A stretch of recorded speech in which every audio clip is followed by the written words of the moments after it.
I walk down the street. There is a deep hole in the sidewalk. I fall in. I am lost. I am helpless. It isn't my fault. It takes forever to find a way out. I walk down the same street. There is a deep hole in the sidewalk. I pretend I don't see it. I fall in again. I can't believe I am in the same place. But it isn't my fault. It still takes me a long time to get out. I walk down the same street. There is a deep hole in the sidewalk. I see it is there. I still fall in. It's a habit. My eyes are open. I know where I am. It is my fault. I get out immediately. I walk down the same street. There is a deep hole in the sidewalk. I walk around it. I walk down another street. Portia Nelson, There's a Hole in My Sidewalk, The Romance of Self-Discovery. My mother tells the story of when I was 11 and we held my first real birthday party. She tells me that she remembers hearing me laugh and crying because she realized that that was the first time she had ever heard me laugh. I was 11 years old. See, that's one of the few memories that we disagree on in that way, because all I remember was the excitement I felt and my first real birthday cake and my friends being over and grass skirts and coconut bras and leis. We were living the life. I had no idea my mother cried. For most of my childhood, however, she either doesn't remember at all or she remembers it so differently that the story is changed entirely. She doesn't mean to invalidate my trauma. She doesn't mean to deny my experiences. I think she simply cannot handle the weight of the ugly, heavy truth of what my childhood really was. I love my mother dearly, but she is a broken woman. She, too, was a victim. She suffered in the ways that I suffered. She falls short in the ways that I fall short today. But my mother is also a villain in this story. There are many villains here, including myself. My childhood memories start with unspeakable trauma. There's no other way I can warn you about what's to come. There's a deep unrest to be found in this story, one that might haunt your nightmares as it does mine. But there is also beauty to be found here, and love, and overcoming, and hope. You're free to walk away for yourself at any time. My first real, solid memory is of being locked in my bedroom and told not to come out, no matter what, until I was told by my stepfather to leave. I had to pee, so I peed in a shoebox and hid it. When I got out, I ran and put it on the toilet. Then I got in trouble for that. I was maybe 4 years old, only 3 when he came into my life. For a long time, I thought this was a normal childhood memory. A weird one, for sure, but normal? On my first EMDR therapy session with my new therapist, Mackenzie, she told me that it was abuse. I agreed before it even hit me that it was, in fact, just that. Things come in flashes in my world. Memories snap me back into a staring contest with the wall so suddenly that I lose all contact with my environment. I lose time. I find myself in situations I don't recall entering. Dissociation is a hell of a drug. It pulls you in, and then everything goes blank. No one can hurt you there. I spend 1 hour a week in therapy, spend another every 2 months in my psychiatrist's office, and dutifully take my shot in my ass to keep me sane. Aristata, the key to the normal I know today, the brakes on the roller coaster I lived before. I tell them about my problems, my hurts, my hang-ups. I open my mouth to say hello, and the entire contents of my life spills out before the clock reaches 30 minutes after. I come in full of secrets, confessions, fears. I empty myself out each week. I have new confessions the following Friday. Friday Cry Day, as I call it. Not all my memories of childhood are terrible. I recall vividly the day my grandmama showed me the magnificent The Little Mermaid mural on the walls of my bedroom in her house, which she so lovingly painted. I remember endless hours spent in the woods playing as a free, wild-spirited child, imagining magic all around me. I made up stories, frolicked in her garden, drank from a ditch like I had no other option, forgetting all about the Kool-Aid in the refrigerator, because I was in the jungle and I was a brave explorer. I climbed trees, skinned my knees, raced my neighborhoods, jumped on their trampoline. On the outside, I had a perfectly normal childhood. On the inside was a 15-year prison, one that I still often feel imprisoned in, but only for moments, and then reality comes back. I'm 31, a single mother, a nurse, a hairstylist, a recovering addict, a witch, a former devout Pentecostal, a former sugar baby, a mental health advocate, a former stripper, a former drug dealer, a longtime friend, a painter, a writer, a survivor, and I'm here because the US Census saved my life. Summer of 2020, I fell into a depression that led me to a new prescription of Prozac. They warn you that you're most at risk for suicidality in the first few weeks on a new antidepressant.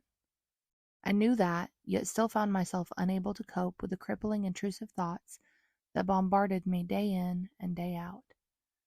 I formed a plan to take my daughter to my mother's house, come home, say goodbye to my friends, and hang myself with a belt in the doorframe of my bedroom. I had researched short drop suspensions, had a backup plan, a bottle of codeine which I had learned the hard way a year before that I was quite allergic to. I would put my neck in the belt and guzzle the codeine. I would let myself drop, and by the time anyone would find me, one or the other would have ended my life. So I sent out my texts to my best friends and put the belt around my neck. I raised the bottle to my lips. I took a deep, ragged breath. This was it. Then I heard a knock on my door. Panicked that it was the police sent by a friend to stop me from completing my plan and send me away to a nut house, I ripped the belt down and hid the codeine bottle and went to answer the door. I checked through the window and saw a black minivan in my driveway. Not what I was expecting. Someone was on my porch right now. God forbid it was the Mormons again. I waited until the knocking stopped and watched the van drive away. I didn't even see if it was a man or a woman who knocked. When they left, I went out to the porch. A note was left from the US Census reminding me to fill out my census paperwork, which I had already done in my old apartment which I had moved out of recently. It was 7:35 p.m. Someone from the US Census was that dedicated to me counting. Part of me wants to believe that that was divine intervention. If those motherfuckers would have just waited 5 minutes, they wouldn't have had to count me. I said this to a room full of doctors, nurses, social workers, and students who stared blankly at me in Compass, a psychiatric facility, which I checked myself into 2 days later. They did not seem to appreciate the joke. My slipper sock vacation was filled with bingo, coloring, making new friends, some of which I am still friends with to this day, and writing 75 pages of journal entries about the experience, which I will share later. My diagnoses are as follows: bipolar disorder type 2, complex PTSD, dissociative type, obsessive compulsive disorder, and bulimia nervosa. A psychiatrist I met in Compass told me I was, and I quote, what we like to refer to as mixed nuts. You're more than one kind of nuts. Ba-dum-bum. He really shot his shot with that one. If I'd been a more sensitive person, I might have had a lawsuit on my hands with that joke, but In all reality, I was so deep in my depression that the laugh was much appreciated. I didn't get diagnosed with bipolar disorder until I was 30 years old. I had suffered with seemingly incurable lows and the briefest of highs, which I often attributed to getting enough sleep, being on antidepressants, which were not, in fact, effective for my illness, or just being in a good mood. Those highs, which any professional could have identified as textbook hypomania, were entrenched in impulsivity, compulsivity, wild shifts in my appearance, drastic changes to my life, explosive rage or laughter, extreme extroversion, reckless spending of money I didn't have on things I didn't need, Botox, filler, tattoos, plant stands, hundreds of dollars worth of aquariums, clothes I would never wear, etc. And finally, the rapid sinking into unbearable depression, exhaustion, and shame spirals that crippled me for weeks or months after.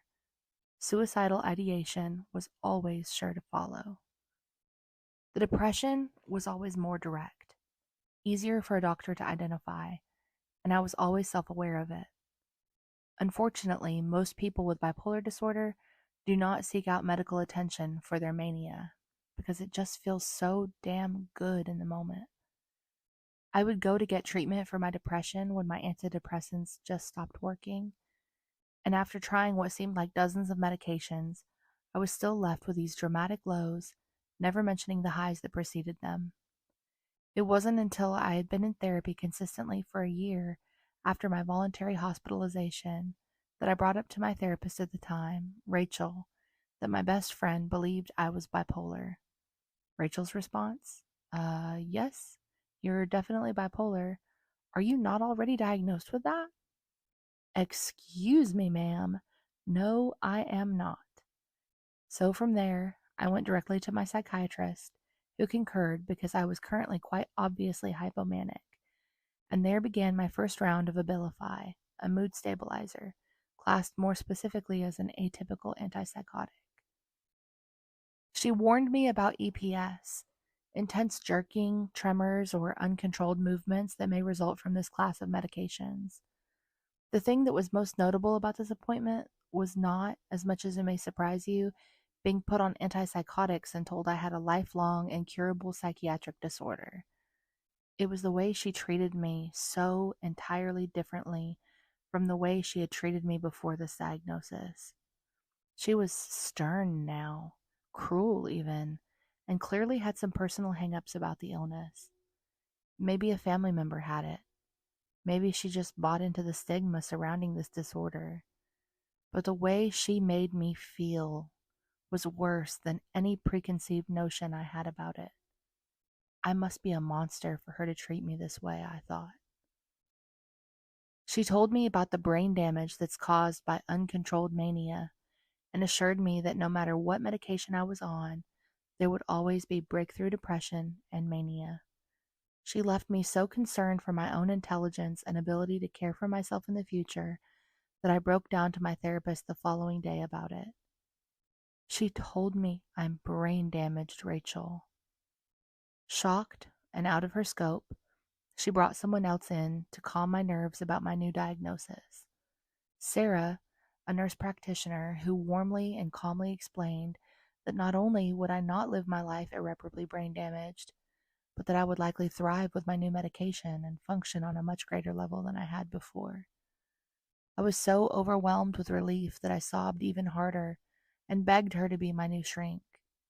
She arranged it, and to this day I see her for my care. She encouraged me to go to nursing school, praised me all the way through it, and has been one of my greatest cheerleaders. One bad doctor, one bad mental health professional could have left me so hopeless I would not have seen fit to live the rest of my days out with this disorder. One bad doctor had me ready to give up. But one good nurse changed my life. And now, all I want in this world is to be the good nurse who changes lives for the better. Rachel asked me once to reflect on a time when I felt safest and happiest. I was in the middle of a panic attack in her office, having talked about my trauma and feeling incredibly raw. I told her about the day I took my daughter home with me, how safe I felt, even with the many anxieties floating around in my head about her, and happiest laying down with her on my chest, sleeping soundly in her tiny white onesie, tiny hands in mine. The memory slowly pulled me out of the panic attack. Becoming a mother did not go the way that I planned. When I was only 18, I was engaged to a youth pastor, and we wanted to have 6 children and homeschool all of them. I wanted to be a mother so much that we were talking about planning for them within our first year of marriage. It's honestly hilarious to me now, looking back on this weird part of my life where my entire world revolved around being fruitful and multiplying. After that engagement ended, and he found a new girl with my same name to date just 3 days later, I went off the deep end.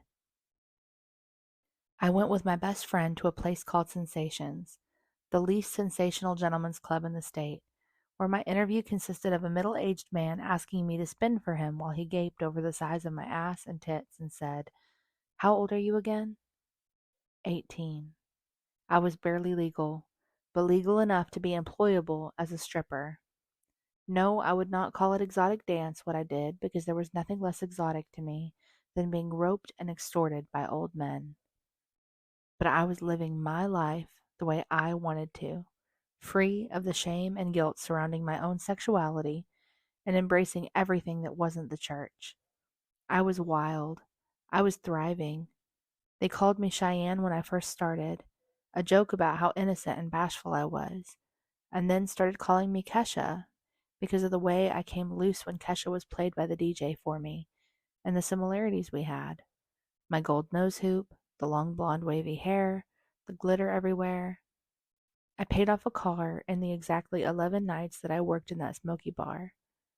And then a man shoved his hand up my skirt in front of the entire room. The table full of men I had been working all night got up, dragged the offender out, and beat him to a pulp with the full approval of our bouncers. But that was all I could handle. What happens between then and motherhood is quite frankly a complete blur to me. There was the part where I was stoned out of my mind for several years. There was the part where I became a hairstylist. There was the part where I was strung out on Klonopin, which I found a full bottle of behind a toilet in Walmart. Classy. There was the part where I was managing a salon and barely making it by in the city. There was the part where I came to terms with my own sexuality and began dating women. There was the part where I was in love with a married woman, with whom I shared boyfriends and the wildest of exploits, all with her husband fully aware and busy with his own girlfriend. There was the part where she devastated me, coming out to me as straight. There was the part where I miscarried. I don't really talk about this one. And then there was the part where I met the man who altered my life forever. Jerome. That's where this story really begins. Jerome had gone on a date with Emma, the married woman I was still deeply in love with. Her name is changed here for her own protection. God forbid anyone I know ever getting their hands on this memoir. I literally swiped right on his Tinder profile because I saw that she was our mutual friend. I sent him some jokes. He sent me some too. And off we were to our first date at Big Orange. He told me he had swiped right on me for the same reason. He had just gone out with her the week before. God, that stung. But she had told him on the first date that she was all polyed out and had enough men to date at the moment. So here we were. He was attractive, albeit losing his hair, and was a successful baker running a well-loved bakery out of his house that sold to restaurants and farmers markets all over the city. He had a stoner affect to his voice, spoke about politics and hiking and art and all the things that my mind was coursing with at all times. He was just perfect. And then I went into his apartment. He had warned me that it was like a dirt floor in there, everything completely covered in flour, but I had not been fully prepared for the level of chaos in that house. Ovens everywhere, flour on every surface, shelves full of bowls and baking racks, crystals everywhere else. He collected them, mined them himself, and made jewelry out of them. He was magnificent. His apartment, however, was a disaster that my OCD-addled mind could barely comprehend. But he was exactly what I needed to get over Emma. On our second date, we went on an 11-mile hike through the Appalachian wilderness. We stood on the most dangerous cliffs in the state, overlooking the most beautiful view of the river and the mountains. He took pictures of me in front of a gorgeous waterfall. 4 times, snakes crossed in front of me on the trail, and 4 times he picked them up by their tails and threw them out of my way. He was fearless. We got lost on that trip with no service and no GPS, but he got us out of the woods and back to his car somehow. By the end of it, I was wet, freezing cold, yet covered in sweat and dirt, starving and exhausted. Not a cute look for any date. But he took me back to his apartment, let me take a shower and cuddle up in his bed, and gave me some of the best sex of my life. It was addictive, right from the start, the attention he gave me. He actually ran into Emma at Sam's Club and bragged to her about how adventurous I was in bed. I couldn't help but smile when she reported back to me about it. See what you're missing, I thought. He took me to parties and introduced me to everyone there. He praised my skill as a stylist to anyone who would listen, told his friends how beautiful I was right in front of me. He made me feel seen and appreciated in a way that no one had before. He was a recovering addict, 8 years clean and sober from methamphetamines and alcohol. He didn't even smoke weed, but provided it to me because he was always the gracious host. He even kept liquor in his freezer, so dedicated to his sobriety that he could provide it to his guests with no temptation for himself. He took me with him to the AA meeting camping trip over his birthday weekend. There, he told me about his struggles with bipolar disorder, the diagnosis which I did not yet have myself, but related eerily well to. Then, things changed. He started pulling away. It drove me crazy. So, out of fear of abandonment, I left. I slept with someone else. Emma. I resigned myself to our relationship dissolving and allowed myself to mourn the ending. He didn't text. He didn't call. One day, I was at work in the new salon I had just started at when I started bleeding. 10 days I bled, lightly, not a normal period for me at all. I talked to a coworker about it. She suggested I get a pregnancy test. I thought it was strange because surely your period could not be a sign of pregnancy, but I did it anyway, knowing full well Jerome had told me he was sterile, knowing we had only been unsafe just that one time. Immediately, a positive result popped up. I shook, texted my best friend, and felt my world caving in. This could not be happening. I went to see Jerome. He was busy working dough and didn't seem interested in what I had to say. I asked him to sit down. I told him the news. He shook violently. He begged me to get an abortion. He offered to pay for it himself. I went into his bathroom and cried, held my stomach, and promised this baby that I would do anything in my power to protect it. I told him he could opt out. I told him he didn't have to be involved, didn't have to pay child support, didn't even have to meet our child. He continued asking for the abortion every day. even when he heard her heartbeat, even when he saw the ultrasound. It devastated me. Don't get me wrong, I'm as pro choice as they come, but that was not a choice I was willing to make myself. I was committed to carrying my child, to becoming a mother. He saw this as something I was doing to him, ruining his life, forcing parenthood on him. It didn't matter how much I protested. He still came to OB appointments for a while and continued his pleas for abortion. And then he didn't come anymore. He denied ever asking me for an abortion. He gaslit me, telling me he hadn't said things he hadn't done things he had done, that I was making things up and starting drama with him. I called him a liar, refused to accept the gaslighting, and told him he was being emotionally abusive. He told me that I was a liar, that I was emotionally abusive. He twisted my words. He threatened me. He told me I had terrible taste in friends and isolated me from them. He told me we were sexually incompatible. He insulted me at every turn. And then, one night, I caught him rolling up a joint after he thought I had gone to bed. "What are you doing?" I said in shock and horror. "It's not even real weed. It's the fake weed," he defended. "That's worse. I would rather you just smoke real weed. What about your sobriety?" I knew in that moment that something was terribly wrong. He had started smoking cigarettes again. He was hiding drug use from me. Then, his best friend killed herself. Everything went from bad to worse. When I was 4 months along, he woke up cussing me out. I had driven across town to buy him donuts and coffee, brought them to him, and woke him up on time as he had requested the night before, excited to treat him.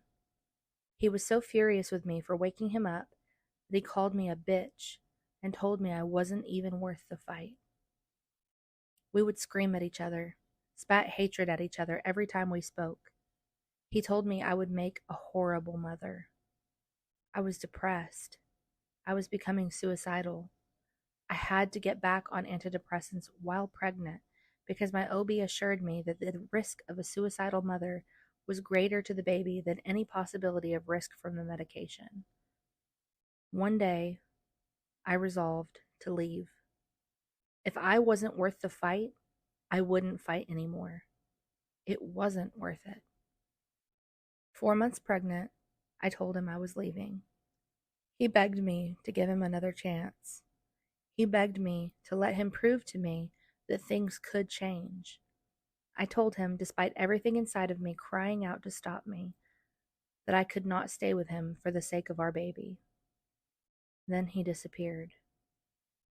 He came back a few months later to ask me for help paying his rent. His car had been stolen, thousands of dollars had been taken from him, and he had fallen on hard times with his business.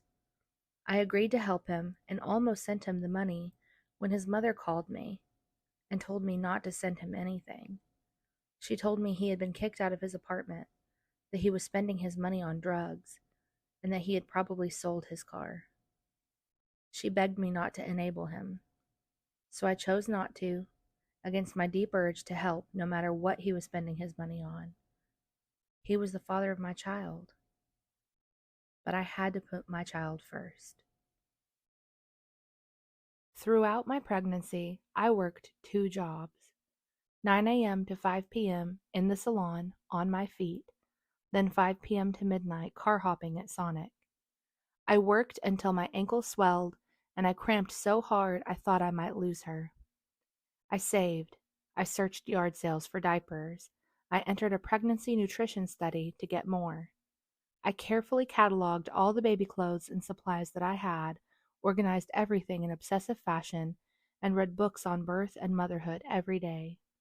My friends told me I was born for this, was made to be a mother. So different from what Jerome had told me. When I was 8 months along, he asked to meet with me. He left me waiting for hours, then met me at a Barnes & Noble. He was deathly thin, covered in sores, looking more ragged, than I had ever seen him before. We went to Waffle House, and along the way he swerved left and right across the median and got lost.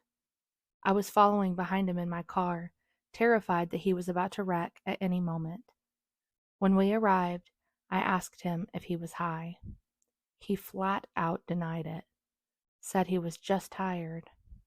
I dropped it. We sat down, ordered our food, and I intended to talk to him about the future. Our daughter was coming any day now. He told me that he thought I had put a hex on him, had cursed him in some way, because his life had fallen apart after I had broken up with him.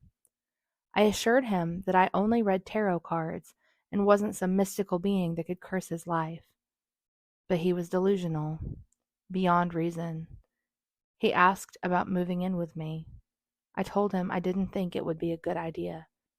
He was furious. He left. I went home in tears and called my mother. "I think Jerome is on meth again, Mom." I told her about the sores on his arm, the slurring speech, the swerving around the road.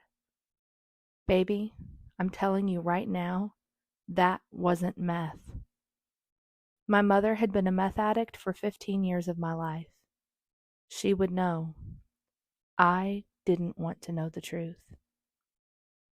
Emma was my rock throughout this time. She taught me everything about motherhood, about breastfeeding, about how to survive this time without him.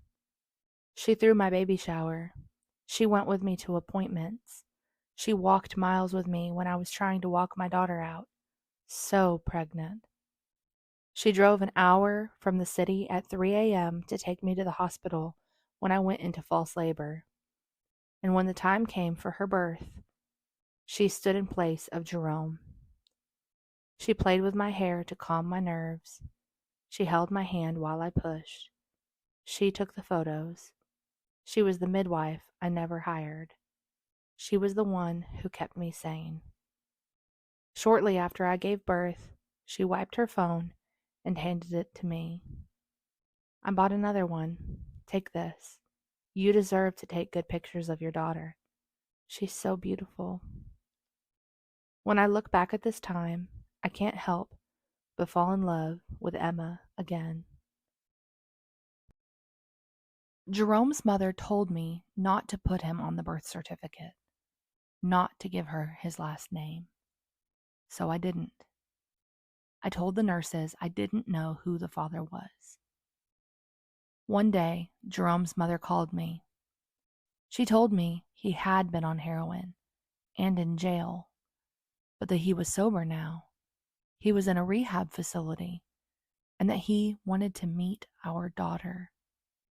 I was so overwhelmed with the mixed feelings I was having that the entire drive to meet him was an out-of-body experience for me. I couldn't wait, but I was terrified.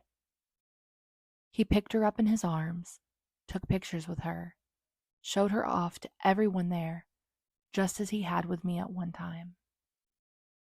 He kissed her face constantly. He was instantly in love, and it was obvious. I had so much hope for us. When he got out, we took her to parks together. He came to my apartment to play with her. We talked about our plans for co-parenting. We hugged. We got along. We told each other we loved each other. One day, when our daughter was 8 months old, we had plans to go to the zoo. I was sick, and so was our daughter. So his mother gave him the message. She was the go-between those days. She told me that he wasn't feeling well either. That night, she called me. "Jerome is dead." She could barely get the words out between her sobs. I don't remember much except desperately trying to get a hold of my mother and grandmother and not being able to reach them. In my mind, they were surely dead too. Everyone I loved was dying. Everything in my life was falling apart. I called Emma. She hopped in her car before I even got off the phone with her and drove from the city to be with me. Her words stand out to me as the defining moment of that night. I know this isn't what you want to hear right now, but you're free. You're free of him. She knew what he had put me through. She knew that this very well may have been the best thing for my daughter and I. But I didn't know that. It took me a long time to see what she saw, and even then, it was wrapped in guilt and shame. I had told my friends on more than one occasion that if he was on drugs, if he was going to die of drugs, it would be better for him to pass away before our daughter even was born than for her to grow up the way that I did. There was nothing I was more afraid of than my baby girl growing up with an addict parent. But I didn't mean I wanted him to die now, when he was sober, living in a chem-free house, doing well, planning on co-parenting with me. Had my words caused him to die? Had I wished death on him? In therapy with Mackenzie a few months ago, I brought this up. I felt like a murderer. I had wished for him to die. I had made this happen. Do you really think that you are that powerful? Those words wrecked my shit. I was completely unprepared for this, somehow still expecting her to agree with me that I had, in fact, caused his death with my ill intentions. That words were powerful. But no. She assured me that I was not God, I was just a person, and that wishing never caused anyone to die. I found comfort in this like I had not felt since his passing, years before. It was a heroin overdose, meth as well. His mother let me read his autopsy report and the messages in his phone. I saw the text where he asked if he could get some skates from someone named Charlie downtown. That was his last message. He got what he was looking for, locked his bedroom door in the chem-free house, and took a lethal dose. I'll never know if it was suicide or not. I don't think it's in my best interest to know. His mother let me read his letters from rehab, but that was too much to handle. She wanted to pore over his childhood pictures with me, and that pulled me under a wave of emotions that were beyond my ability to cope at the time. When he passed away, I didn't know what to do with myself. I went on autopilot and went to work the next day. I couldn't just stay home. The girls at the salon I worked at were all concerned to see me there. They didn't know what to say, so they said nothing at all. I didn't tell my clients. I just cut hair. I can't remember what kinds of conversations I had with my clients that day, but imagine I just played things off and continued gossiping and listening to their complaints, their stories. My mind was blank. There was nothing behind my eyes. I just worked. I didn't have the luxury of breaking down. I had an 8-month-old to care for. I had bills to pay. I had to continue forward, no matter what I was going through. So I didn't cry. I couldn't cry for several months after. Then it came out in therapy in a torrential downpour that I couldn't control. Jerome never provided a dime. He never changed a diaper. Jerome left me a single mother. But Jerome also left me a village. When he died, his friends and family came from all around to provide us support and love. They made a GoFundMe for us. They embraced us with open arms. Even his stepfamily took us in as their own family. But not all his loved ones had our best interests in mind. One day, one of his family members reached out to me and told me that a friend of Jerry's, Reese, was going to be at our memorial to spread his ashes at his favorite camping site. Why she felt the need to tell me? She wanted me to know that he and Reese were having an affair the whole time we were together. She wanted me to know so that I could confront her about coming to the memorial. She was stirring the pot, but I took the bait. I was enraged. Reese, a married woman, had been Jerome's other best friend. He assured me often that she was like a sister to him. She was always at the apartment. She had become my friend too. I trusted her. I couldn't even be angry at him because I was so deep in grief about his loss. Oh, but I could be mad at her. I could direct every bit of anger I held at her. That bitch. I told my therapist that week that I would probably be going to jail that weekend. Matter of fact. I told her that I was going to beat her ass. I don't even remember how she responded, but I don't think I listened to a word of it. I was dead set. The whole 2 hours that I drove down to the memorial, with my daughter sleeping soundly in the back seat, I fantasized about what it would be like. Walk up to that bitch, slap her across the face in front of God and everyone. I wanted her to fight back because I knew I could take her. I was so ready for it. The family member who told me about the affair assured me that all of them would have my back. Apparently, everyone knew, and everyone was angry for me. When we arrived, I saw her, sitting away from everyone else, crying in a lawn chair. She went wide-eyed at the sight of me. She knew that I knew. I started the walk up to her.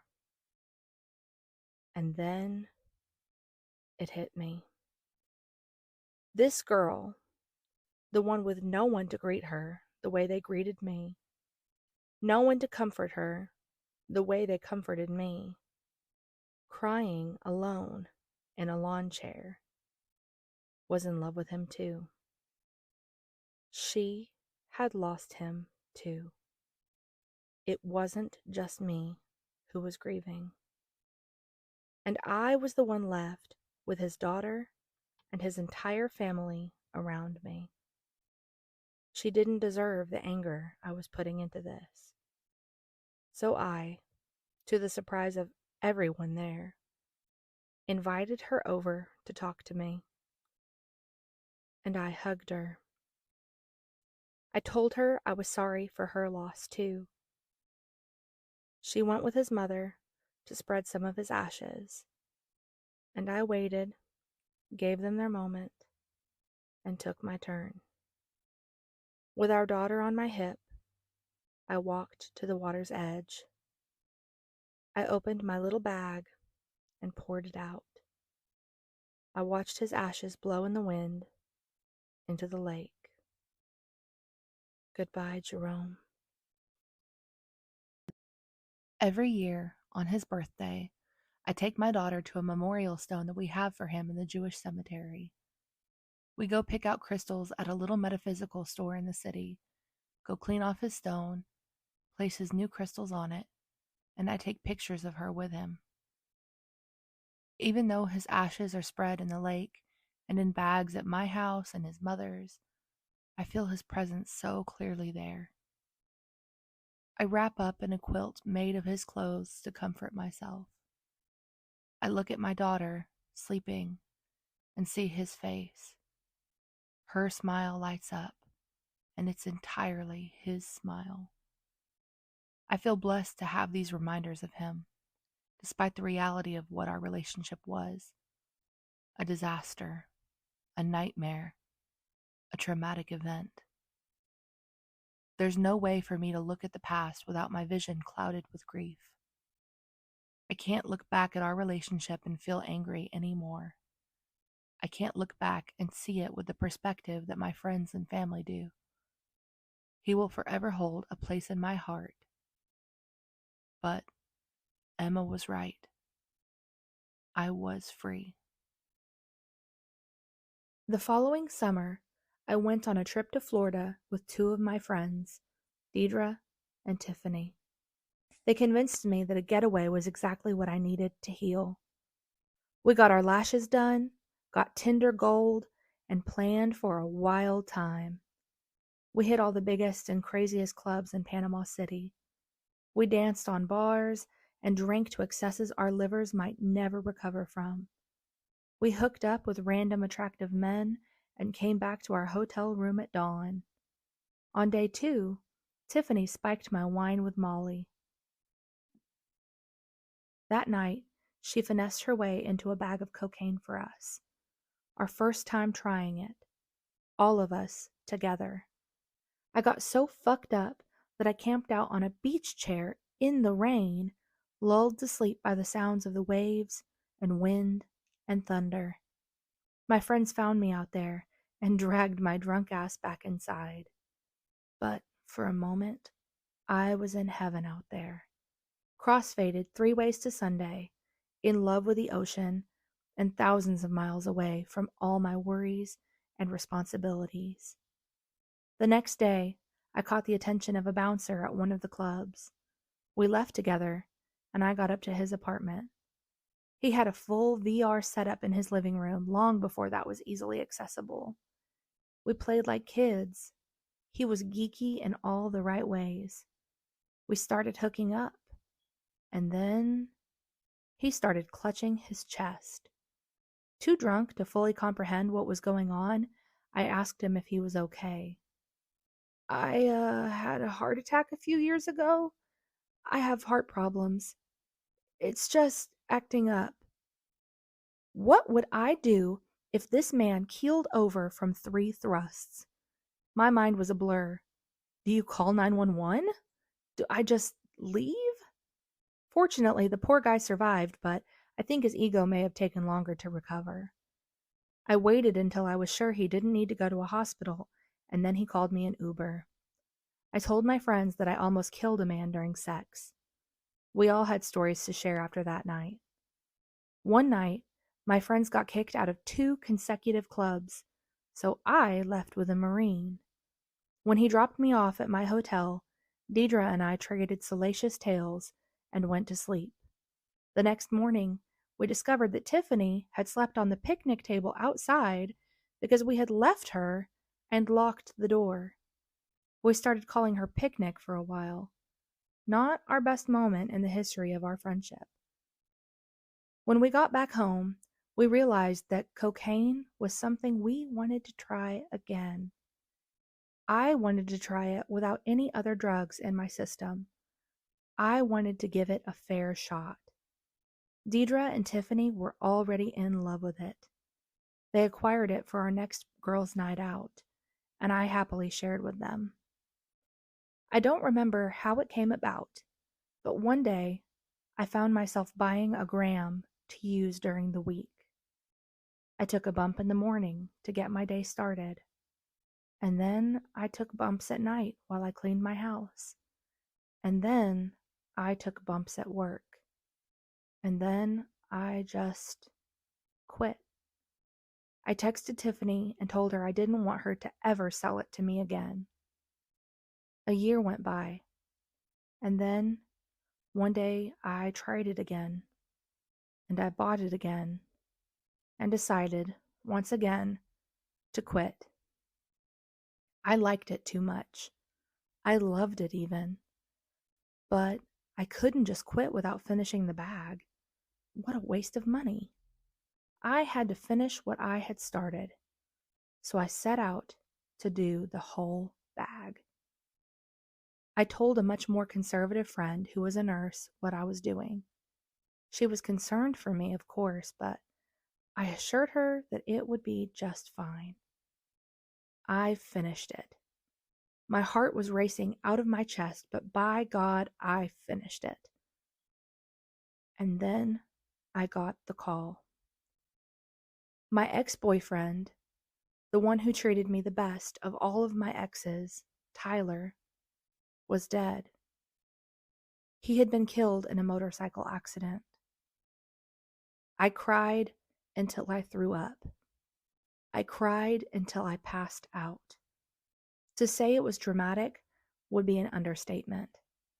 I was coked out of my mind and overwhelmed with grief. All at once, all those feelings of losing Jerome came back.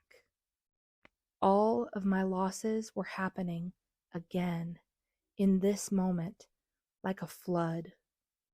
It rained and rained that night. I asked my friends to come over. They came in and found me hung over the toilet, sobbing.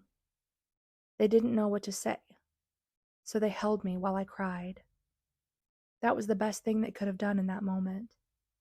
My mind wouldn't have been able to comprehend much else. So, I got sober again. For a while. The thing about addiction is that it's insidious.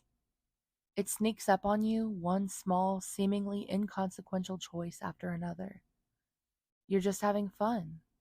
You're just blowing off steam. And then one day you wake up and you're craving it first thing in the morning. It's your first thought. It's your last thought. You could really go for just a little bit. Just one line. And then just two. And then you've spent all your money and you look in the mirror and you don't recognize yourself. No one sets out to become an addict. I heard it said once before by a wise woman, I didn't know I was born an addict until I fed it. Maybe it's your genetic makeup. Maybe it's just masking the trauma, filling the void. But you fed it. And now it's thirsty for your blood. My greatest fear was of my child growing up with an addict parent. And then, one day, I became one.